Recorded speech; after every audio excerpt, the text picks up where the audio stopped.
મિત્રો, સમમિતિની આપણે ગઈ વખતે ચર્ચા કરી ગયા. સમમિતિ એટલે શું? હવે અણુમાં કયા સમમિતિ તત્વો હાજર છે એ સમમિતિ તત્વો પૈકી આપણે ગયા લેક્ચરમાં ચર્ચા કરેલી કે આઈડેન્ટિટી, પ્રોપર રોટેશનલ એક્સિસ એટલે કે CN, પ્લેન ઓફ સિમેટ્રી એટલે કે ભાઈ સમમિતિ તલ, ઉત્ક્રમણ કેન્દ્ર એટલે centre of symmetry, and improper rotational axis એટલે કે અયોગ્ય ભ્રમણ અક્ષ SN. આમ 5 પ્રકારના આપણા આ જે 5 સમમિતિ તત્વો છે એમાં ગયા લેક્ચરમાં આપણે આકારની ચર્ચા કરેલી એટલે કે આઈડેન્ટિટી. દરેક અણુ આકાર ધરાવે છે અને પરફેક્ટ આકાર આપણને આવડવો જોઈએ અને એ અણુની આઈડેન્ટિટી છે, જેને કહેવાય કે મૂળ રચના. હવે આગળ જોઈએ. આ લેક્ચર શ્રેણીની અંદર આપણું આ બીજું લેક્ચર એ યોગ્ય ભ્રમણ અક્ષ એટલે શું અને યોગ્ય ભ્રમણ અક્ષ કોને કહેવાય એની આપણે ચર્ચા કરીશું. યોગ્ય ભ્રમણ અક્ષ એટલે શું? તો ભાઈ અણુમાંથી પસાર થતી અક્ષો પૈકી જે અક્ષને અનુલક્ષીને ઘડિયાળના કાંટાની વિરુદ્ધ દિશામાં એન્ટી ક્લોકવાઇઝ θ અંશનું પરિભ્રમણ આપતા θ is less than 180 મળતી રચના મૂળ રચનાને સમતુલ્ય કે અભિન્ન મળે તો તે અક્ષને યોગ્ય ભ્રમણ અક્ષ તરીકે આપણે ઓળખીએ છીએ. અને યોગ્ય ભ્રમણ અક્ષને આપવામાં આવતો સંકેત એ CN છે. અહીંયા ફરી એક વખત કહી દઉં કે ભાઈ આ દાખલા તરીકે પાણીનો અણુ છે. આ પાણીના અણુની અંદર આ H1, H2, આમાંથી અહીંયા અક્ષ, આ અક્ષ, આ અક્ષ, આ અક્ષ, ત્યાર પછી અહીંયાથી H1 અને ઓક્સિજનમાંથી પસાર થતી અક્ષ, ઘણી બધી અક્ષો પસાર થાય. પરંતુ બધી અક્ષો યોગ્ય ભ્રમણ અક્ષ ન પણ હોઈ શકે. દાખલા તરીકે આ પાણીનો અણુ છે. આ પાણીના અણુને કલ્પના કરી લઈએ. આ ઓક્સિજન અને આ બે હાઇડ્રોજન. હવે એની અંદરથી જો આ અક્ષ પસાર કરું H1 અને ઓક્સિજનમાંથી પસાર થતી તો એને અનુલક્ષીને θ અંશનું પરિભ્રમણ એન્ટી ક્લોકવાઇઝ અહીંયા આપવાનું સ્ટાર્ટ કરું તો આવી રીતે આ H2 અણુ આમાં ફરી જાય 180 અંશ સુધી મૂળ રચનાને સમતુલ્ય રચના મળતી નથી. માટે આ અક્ષ યોગ્ય ભ્રમણ અક્ષ કહી શકાય નહીં. એવી જ રીતે આ અક્ષ લઈએ તો પણ ન ચાલે. પરંતુ આ જ એક એવી અક્ષ છે, આરી અક્ષ, કે જે અક્ષને અનુલક્ષીને ઘડિયાળના કાંટાની વિરુદ્ધ દિશામાં θ અંશનું પરિભ્રમણ આપતા આપણને મળતી રચના મૂળ રચનાને સમતુલ્ય કે અભિન્ન મળે છે. આરી અક્ષ.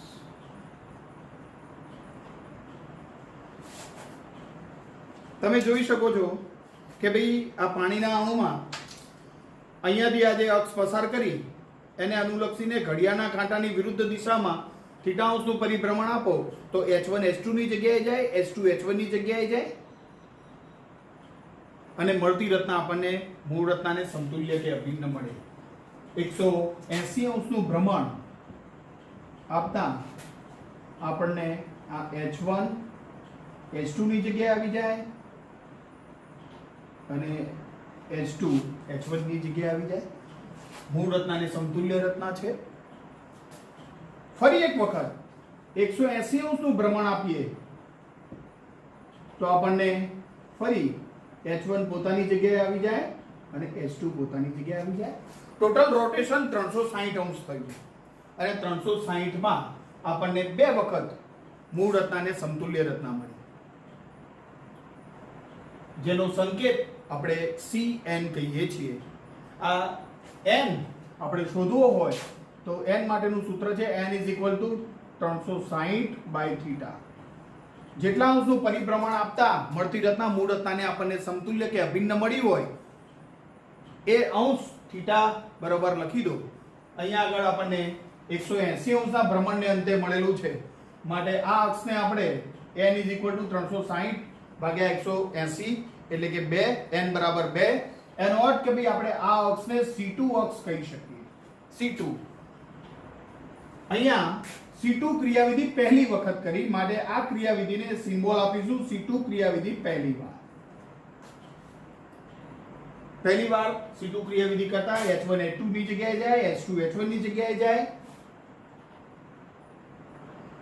જો C2 ક્રિયાવિધિ બીજી વાર કરવામાં આવે તો શું થાય છે તો ભાઈ C22 ક્રિયાવિધિને અંતે આપણને મૂળ રચના પ્રાપ્ત થાય છે. એટલે કે ભાઈ આઇડેન્ટિટીની જેવી જ રચના પ્રાપ્ત થાય છે. આ મૂળ રચના આપણે ગણીએ અને તો આ રચના પણ મૂળ રચનાના જેવી જ છે. એનો અર્થ એવો થયો કે ભાઈ Cn બરાબર E મળે છે. એટલે કે ભાઈ જો બીજા નંબરની અક્ષ હોય n બરાબર 2 હોય તો C22 બરાબર E થાય. એવી જ રીતે જો BF3 લેવામાં આવે BF3 તમે જોઈ શકો છો કે આ B આ F1 F2 અને F3 અહીંયા એક અક્ષ F1 અને B માંથી પસાર થતી લઉં તો અહીંયા F2 અને 3 બદલાશે. મૂળ રચનાને સમતુલ્ય રચના મળે છે માટે આ પણ આ C2 અક્ષ કહી શકાય. એવી જ રીતે આને અનુલક્ષીને જો ભ્રમણ આપવામાં આવે તો 1 અને 3 બદલાય છે. એનો અર્થ એવો થયો કે આ પણ C2 અક્ષ મળે છે. અને એવી જ રીતે આ અક્ષ લઈને કરો તો પણ 1 અને 3 બદલાયા જેમ એવી જ રીતે 1 અને 2 પણ બદલાય. અહીંયા આપણને BF3 જો લઈએ ઉદાહરણ તરીકે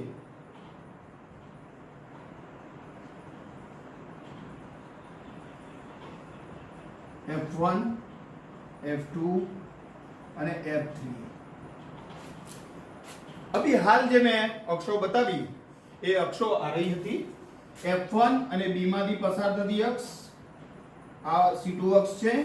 F2 અને B માંથી પસાર થતી અક્ષ આ પણ C2 છે. આ પણ C2 અક્ષ છે. કારણ કે 180 અંશનું ભ્રમણ આપતા આપણને મૂળ રચનાને સમતુલ્ય રચના મળે. પરંતુ એક ત્રીજી અક્ષ પણ મળે છે. તમે જોઈ શકો છો કે ભાઈ આ રહી અક્ષ આ BF3 સમતલીય ત્રિકોણ રચના જે છે એને લંબ રૂપે એક અક્ષ મળે છે. જોઈ લો. અને આ અક્ષને અનુલક્ષીને હું 120 અંશનું ભ્રમણ આપું. 120 અંશે આ F1 F2 ની જગ્યાએ જાય, આ F2 F3 ની જગ્યાએ જાય અને F3 F1 ની જગ્યાએ જાય. એનો અર્થ એવો થયો કે અહીંયા આગળ આપણને જો આરઈ અક્ષ લેવામાં આવે જેને આપણે આમ ઝિગઝેગ બતાવશું 120 અંશનું ભ્રમણ આપવાના છે માટે એને C3 અક્ષ કહીશું. પહેલા 120 અંશના તે F1 F2 ની જગ્યાએ જાય, એ જ ટાઈમે F2 F3 ની જગ્યાએ જાય અને એ જ ટાઈમે F3 F1 ની જગ્યાએ જાય. એનો અર્થ એવો થયો કે ભાઈ C3 ક્રિયાવિધિ પહેલી વાર કરો તો આપણને આવા પ્રકારની રચના પ્રાપ્ત થાય છે. અહીંયા F1 આવી જાય, અહીંયા F2 આવી જાય અને એ જ ટાઈમે F3 અહીંયા આગળ. તમે જોઈ શકો છો કે મૂળ રચનાને સમતુલ્ય રચના છે આ રહી. હવે F3 BF3 ની અંદર C3 વિધિ બીજી વાર કરો. જો બીજી વાર ક્રિયાવિધિ કરો તો C32 વિધિને અંતે આપણને જે રચના મળે છે એ શું થાય? અહીંયા ફરી એક વખત આ જ અક્ષને અનુલક્ષીને C3 ક્રિયાવિધિ થતા 120 અંશનું ભ્રમણ ફરી તો અહીંયા F1 અહીંયા આગળ આવી જાય, એ જ ટાઈમે F2 અહીંયા આગળ આવી જાય અને એ જ ટાઈમે F3 પરમાણુ અહીંયા આગળ. પણ તમે જોઈ શકો છો કે અહીંયા C3 ક્રિયાવિધિ ત્રીજી વાર કરો તો શું થાય? તો ભાઈ C3 ક્રિયાવિધિ ત્રીજી વાર કરવાથી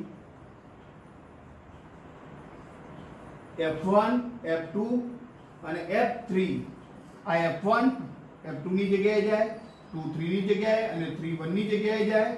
એનો મતલબ કે ભાઈ F1 અહીંયા, F2 અહીંયા ક્રિયાવિધિની અંતે અને F3 અહીંયા આગળ આવી જશે, જે મૂળ રચનાને સમતુલ્ય રચના નહીં પરંતુ મૂળ રચના જ છે. એનો અર્થ એવો થયો કે ભાઈ આના માટે C જેમ H2O અણુ માટે એમ કહી શકાય કે ભાઈ C22 બરાબર E સાબિત થાય છે, એમ C33 બરાબર પણ E સાબિત થાય છે. હવે આ શ્રેણીની અંદર એક બીજું ઉદાહરણ આપી દઉં, PTCl4. હવે PTCl4 જે છે એમાં PT Cl Cl1 અહીંયા, Cl2 અહીંયા, Cl3 અહીંયા, Cl4 અહીંયા.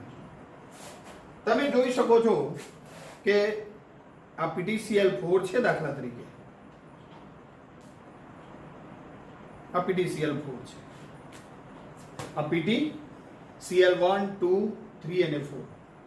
આપણે જે નંબર આપીએ છીએ એ પણ એન્ટી ક્લોકવાઇઝ આપીએ છીએ. મુખ્ય પ્રમાણ અક્ષ આપણે શોધવાની થશે ત્યારે આ વધારે જે અક્ષો મળે છે તે પૈકી કોને આપણે C and Z મુખ્ય પ્રમાણ અક્ષનો સંકેત આપણે C and Z આપવાના છીએ એની ચર્ચા કરીશું. પરંતુ એ પહેલા આમાં તમે જોઈ શકો છો કે ભાઈ આ સમમિતિ તલને લંબ અહીંયા આગળ એક અક્ષ મળે આ રહી એક્ઝેક્ટ. તો 90 ડિગ્રીના ભ્રમણને અંતે Cl1 2 ની જગ્યાએ જાય, 2 3 ની જગ્યાએ, 3 4 ની અને 4 1 ની.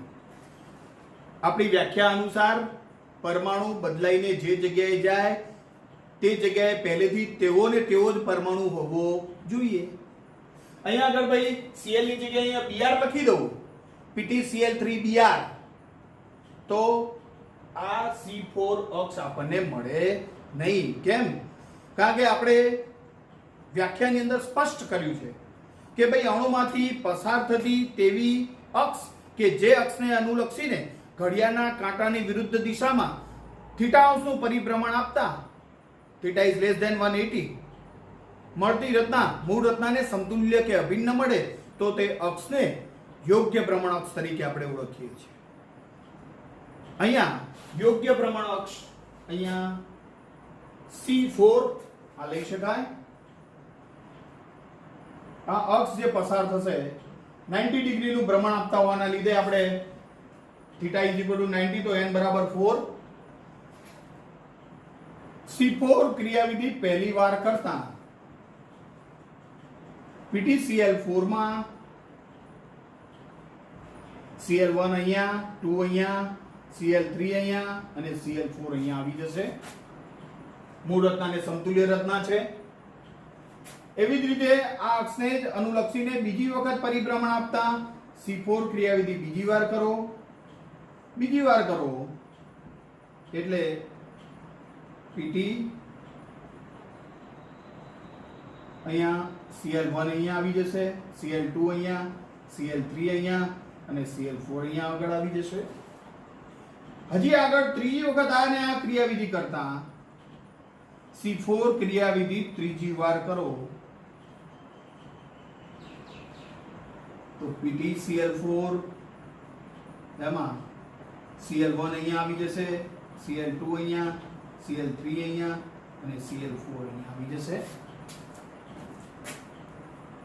C4 ક્રિયાવિધિ ચોથી વાર કરતા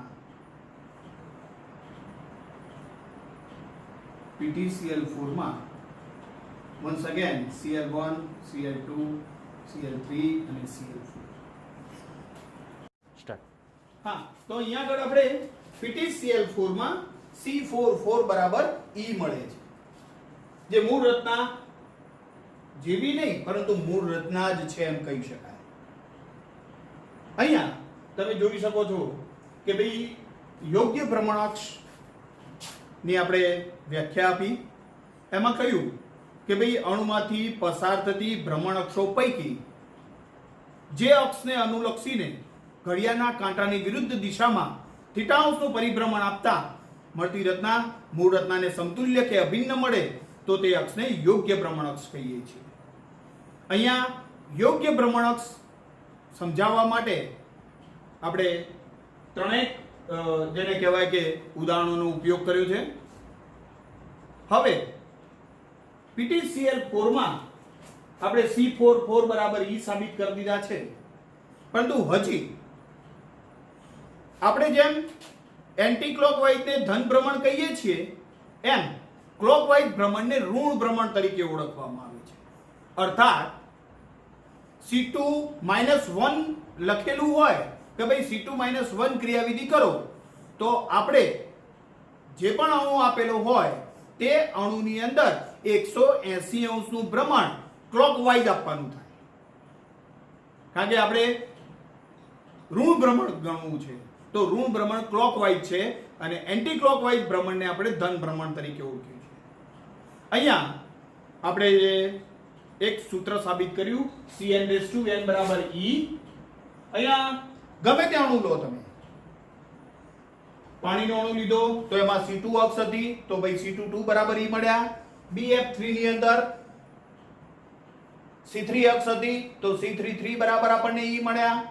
PTCl4 લીધો તો PTCl4 માં C44 બરાબર આપણે E સાબિત કર્યું. એવી જ રીતે હજી પણ જુઓ, એક બીજું ઉદાહરણ લઈ લઉં. સાયક્લોપેન્ટેન પંચકોણીય હોય. હવે આ પંચકોણની અંદર આપણે ઉપરથી નંબર આપવાનું ચાલુ કરીએ 1 2 3 4 5 પાંચ ખૂણા. સાયક્લોપેન્ટેનમાં એના સમતલને લંબ યોગ્ય ભ્રમણ અક્ષ લઈએ આપણે તો આ અક્ષને અનુલક્ષીને માત્ર 72 અંશનું પરિભ્રમણ આપતા મળતી રચના મૂળ રચનાને સમતુલ્ય કે અભિન્ન મળે. ભાઈ આ 1 72 અંશે અહીંયા આગળ જાય, એ જ ટાઈમે 2 અહીંયા, 3 અહીંયા, 4 અહીંયા અને 5 અહીંયા આવે તો મૂળ રચનાને સમતુલ્ય રચના પ્રાપ્ત થતી હોવાથી આપણે એ ક્રિયાવિધિને C5 વિધિ પહેલી વાર એમ કહી શકીએ. એવી જ રીતે C5 વિધિ બીજી વાર કરવું એટલે આ બ્લેક બોલપેન અહીંયા આવે, આ બ્લેક બોલપેન 3 C5 3 કરવું એટલે અહીંયા આવે, C5 4 કરવું એટલે અહીંયા આવે અને C5 5 કરવું એટલે હતી તેને ત્યાં અહીંયા આગળ આવી જાય. એનો અર્થ એવો થયો કે ભાઈ C5 5 બરાબર E પ્રાપ્ત થાય. તમે એક બેન્ઝીન માટે વિચારી જોજો કે જેમ આ પંચકોણ છે એવી રીતે બેન્ઝીનનો અણુ ષટકોણીય છે.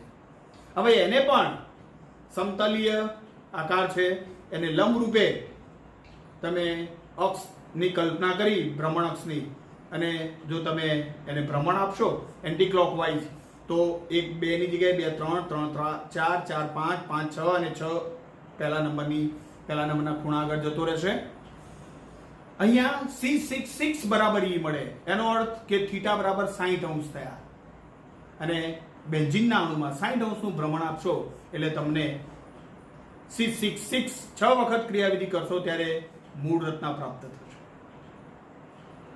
યોગ્ય ભ્રમણ અક્ષની અંદર બીજું એક સનાતન સત્ય સાબિત કરવાનું છે અને એ છે Cn-1 is equal to Cn-1. અર્થાત તમે કોઈ પણ અણુને એન્ટી ક્લોકવાઇઝ જે ભ્રમણ આપો છો એમાં Cn ની અંદર n ની કિંમત મૂકો. દાખલા તરીકે n બરાબર 2 મૂક્યા તો C2-1 is equal to C2-1 સાબિત કરવાના થાય.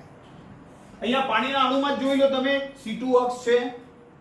હવે એની અંદર એન્ટી ક્લોકવાઇઝ ભ્રમણ આપો એટલે H1 ની જગ્યાએ જાય, 1 2 ની જગ્યાએ જાય. પરંતુ આ C2 ક્રિયાવિધિ પહેલી વાર કરી. હવે C2 ક્રિયાવિધિ આપણે એન્ટી ક્લોકવાઇઝ ફેરવ્યું હતું, પરંતુ ક્લોકવાઇઝ ફેરવો તો પણ એ જ જવાબ મળે. કેમ? કારણ કે માની લો કે આ ઓક્સિજન અને આ બે હાઇડ્રોજન છે, આ H1 અને આ H2. હવે એની અંદર જો હું એન્ટી ક્લોકવાઇઝ ફેરવું તો પણ H1 અને H2 બદલાયા, ઓક્સિજન એમના એમ રહ્યો. એ જ પ્રમાણે જો ક્લોકવાઇઝ ફેરવું તો પણ H1 અને H2 બદલાય. અર્થાત C2 ક્રિયાવિધિ માટે એમ કહી શકાય કે C21 is equal to C2-1. પરંતુ BF3 ની અંદર n બરાબર 3 મૂકો તો શું થાય? તો ભાઈ C3 3-1 is equal to C3-1. અર્થાત C32 બરાબર C3 -1 થાય. અર્થાત એન્ટી ક્લોકવાઇઝ ભ્રમણ 2 વખત આપો અને ક્લોકવાઇઝ ભ્રમણ 1 વખત આપો ત્યારે મળતી રચનાઓ એક જ સરખી છે એ આપણે સાબિત કરવું છે. જુઓ BF3 ની અંદર C3 ક્રિયાવિધિ પહેલી વાર કરતા F12 ની જગ્યાએ 23 ની જગ્યાએ અને 31 ની જગ્યાએ અહીંયા દર્શાવેલ છે. હવે C32 વિધિ બીજી વાર કરીએ તો ફરી એક વખત આ 1 2 ની જગ્યાએ 2 3 ની જગ્યાએ અને 3 1 ની જગ્યાએ આવશે. અહીંયા દર્શાવેલું છે. આપણે આ એન્ટી ક્લોકવાઇઝ ભ્રમણ આપ્યું જેને આપણે ધન ભ્રમણ કીધું. પણ હવે આપણે જો ઋણ ભ્રમણ કરીએ તો ક્લોકવાઇઝ ભ્રમણ આપીએ તો F1 એ 3 ની જગ્યાએ આવે, 3 2 ની જગ્યાએ અને 2 1 ની જગ્યાએ અહીંયા દર્શાવેલ છે. મેં જોઈ લો તમે. તો આ રચના એટલે જો મારે બંને સાબિત કરવું હોય તો આપણે એમ કહી શકીએ કે ભાઈ C32 વિધિને અંતે મળતી રચના A અને C3 -1 ક્રિયાવિધિને અંતે મળતી રચના B અને એક સિમ્બોલ B આપી દઉં તો A અને B સેમ છે. જોઈ લો. અર્થાત C32 બરાબર C3 -1 સાબિત થાય છે. એ જ પ્રમાણે PTCl4 ની વાત કરીએ. અહીંયા આગળ તમે n બરાબર 4 તો ભાઈ n બરાબર 4 મૂકો તો C4 4 - 1 C4 raised to -1. 4 -1 અર્થાત C43 બરાબર C4 -1 તમારે સાબિત કરવાના છે. એટલે કે ભાઈ C4 ક્રિયાવિધિ 3 વખત કરો. જો પહેલી વાર એવી રીતે એન્ટી ક્લોકવાઇઝ બીજી વાર અહીંયા આગળ એવી જ રીતે અહીંયા ત્રીજી વાર 3 વખત ક્રિયાવિધિને અંતે 3 વખત 90 ડિગ્રીનું ભ્રમણ આપ્યા બાદ મળતી રચના તમે જોઈ શકો છો કે ભાઈ Cl1 અહીંયા આગળ 2 અહીંયા 3 અહીંયા અને 4 અહીંયા આગળ છે. હવે આ જ પ્રમાણે જો એને ક્લોકવાઇઝ ભ્રમણ આપવામાં આવે C4 -1 તો શું થાય? તો તમે જોઈ શકો છો કે ભાઈ ક્લોકવાઇઝ ભ્રમણ એટલે આ 1 4 ની જગ્યાએ જશે, 4 3 ની જગ્યાએ, 3 2 ની જગ્યાએ અને 2 1 ની જગ્યાએ જશે. અર્થાત આવા પ્રકારની રચના થશે.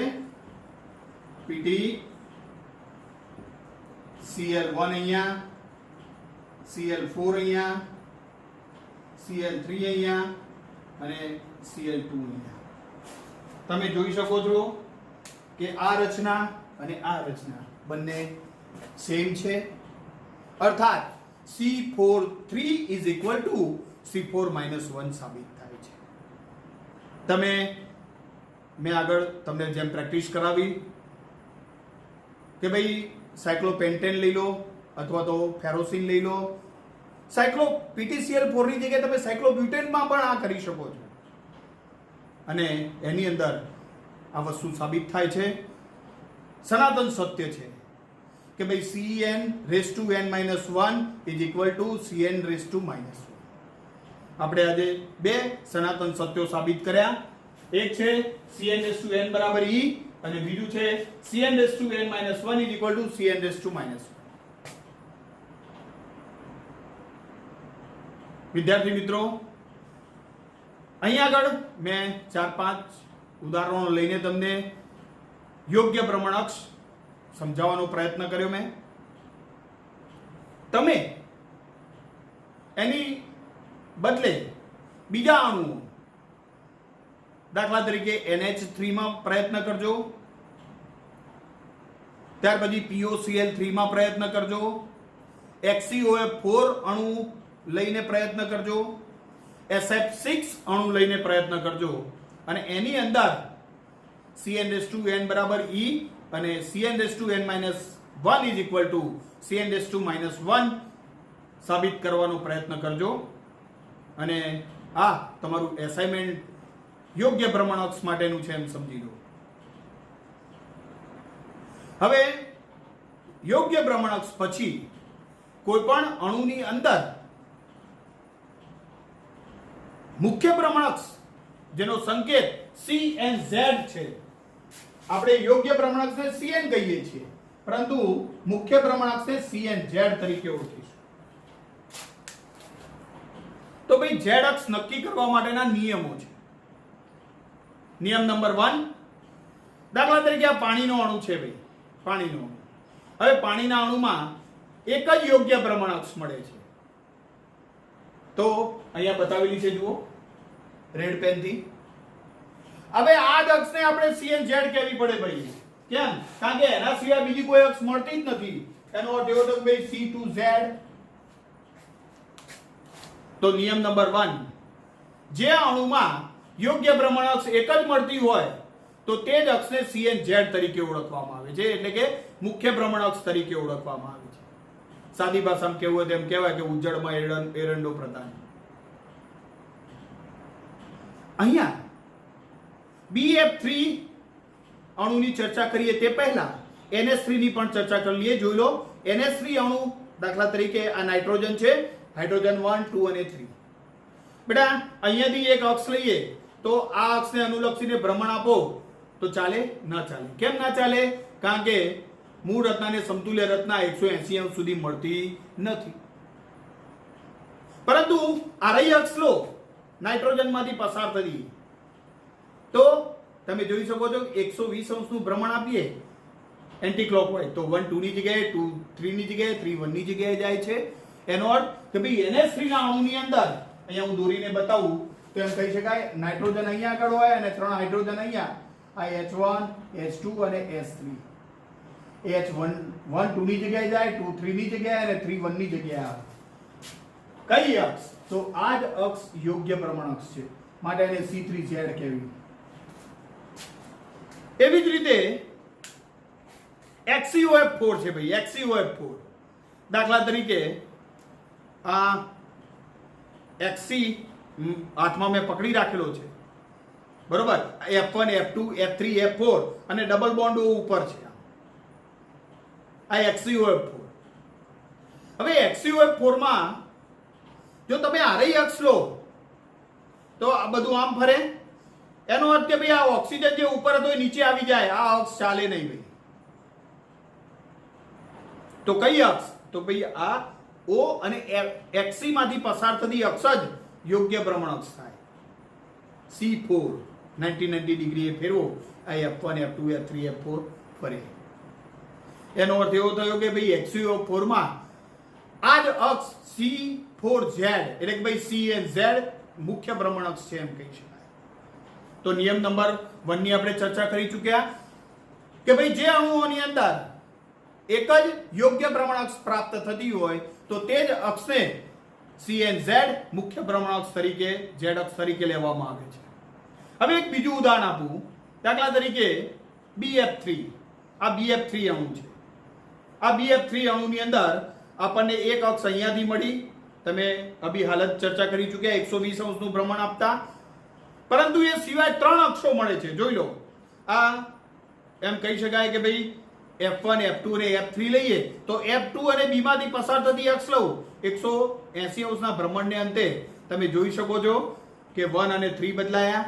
એવી જ રીતે આ F1 અને B માંથી પસાર થતી અક્ષ લઉં તો 180 અંશના અંતે 2 અને 3 બદલાયા.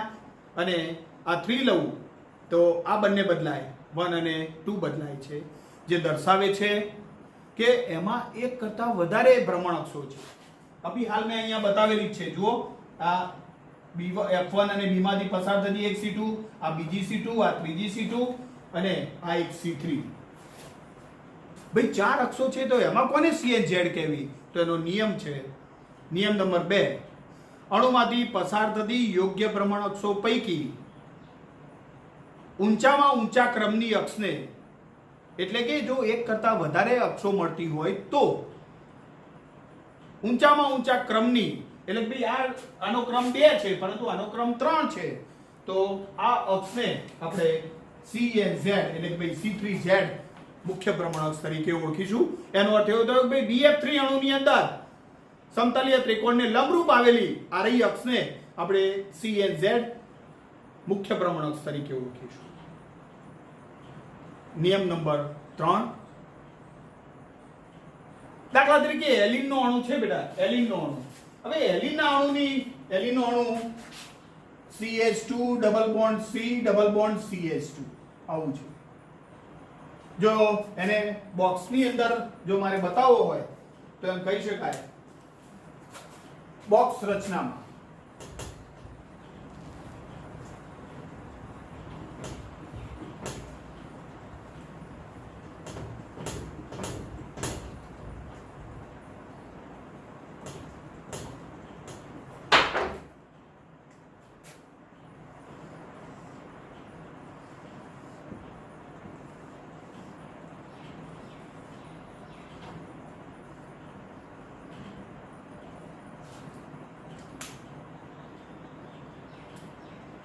એક હાઇડ્રોજન અહીંયા, બીજો હાઇડ્રોજન અહીંયા, ત્રીજો હાઇડ્રોજન અહીંયા અને ચોથો હાઇડ્રોજન અહીંયા. અહીંયા જે કાર્બન 3 આવેલા જે છે એ આવી રીતે છે C double bond C double bond C. એલિન નો અણુ થઈ ગયો ભાઈ. CH2 double bond C double bond CH2. આમાં પ્રમાણક તમને શોધવાનું કે તો તમે જોઈ શકો છો કે ભાઈ આરઈ જે અક્ષ જે છે આ જેને કહેવાય કે ચાર બાજુની ચાર દિવાલો, એક ઉપરનું ઢાંકણું, નીચેનું તળિયું, ટોટલ 6 દિવાલો છે. આ 6 દિવાલોમાં આનું મધ્યબિંદુ આ દિવાલનું આ અને આનું મધ્યબિંદુ આ દિવાલનું આ. બેટા આ એક અક્ષ લઉં, ત્રણેય કાર્બનમાંથી પસાર થતી અને 120 અંશનું ભ્રમણ આપું અને 1 અને 2 આ 3 અને 4 નંબર આપ્યા હોય હાઇડ્રોજનના, તો તમે જોઈ શકો છો કે 1 અને 4 બદલાય, 2 અને 3 બદલાય. કાર્બન એમના એમ રહે, કારણ કે અણુમાં રહેલા પરમાણુઓ જો અક્ષમાંથી પસાર થતા હોય તો ભ્રમણ ક્રિયાને અંતે ક્યાંય પણ બદલાતા નથી. તો એક C2 અક્ષ થઈ ગઈ આ રહી. હવે બીજી C2 અક્ષ આ ઉપરના કેન્દ્રમાં થઈ આ વચ્ચેના કાર્બનમાંથી પસાર થાય, એટલે કે આ ડબ્બો જે છે, માની લો કે આ ડબ્બો છે.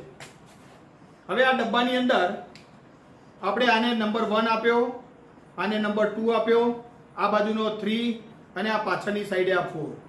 તમે જુઓ મેં પહેલા એક અહીંયાથી અક્ષ લીધી તો 1 અને 4 બદલાયા, 2 અને 3 બદલાયા 180 અંશના અંતે.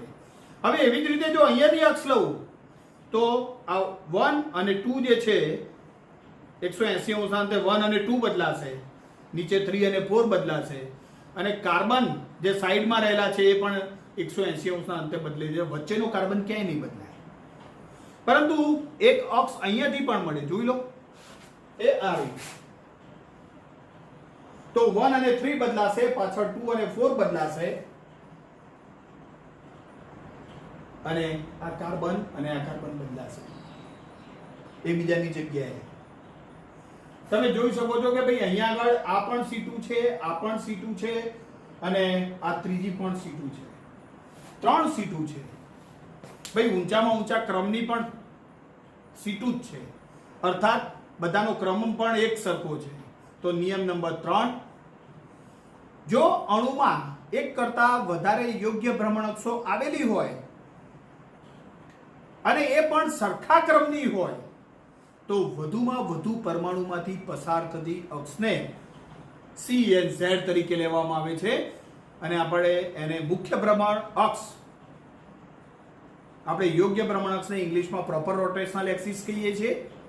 જ્યારે યોગ્ય ભ્રમણ અક્ષમાંથી આપણે મુખ્ય ભ્રમણ અક્ષ જ્યારે શોધીએ છીએ ત્યારે મેઇન પ્રોપર રોટેશનલ એક્સિસ એટલે કે ભાઈ મુખ્ય ભ્રમણ અક્ષ તરીકે આપણે એને ઓળખવાના છીએ. અને એ કેવી હોવી જોઈએ તો ભાઈ વધુમાં વધુ પરમાણુમાંથી પસાર થતી હોય તેવી હોવી જોઈએ. કઈ કન્ડિશનમાં તો ભાઈ જ્યારે એક કરતા વધારે યોગ્ય ભ્રમણ અક્ષો મળતી હોય અને એમનો ક્રમ પણ એક સરખો હોય ત્યારે વધુમાં વધુ પરમાણુમાંથી પસાર થતી અક્ષ. તમે જોઈ શકો છો કે વધુમાં વધુ એટલે કે આ 3 કાર્બનમાંથી પસાર થાય છે, માટે એલિનના અણુની અંદર CNZ આને કહેવામાં આવે છે. હવે નિયમ નંબર 4, દાખલા તરીકે બેટા મિથેનની વાત કરીએ. મિથેન.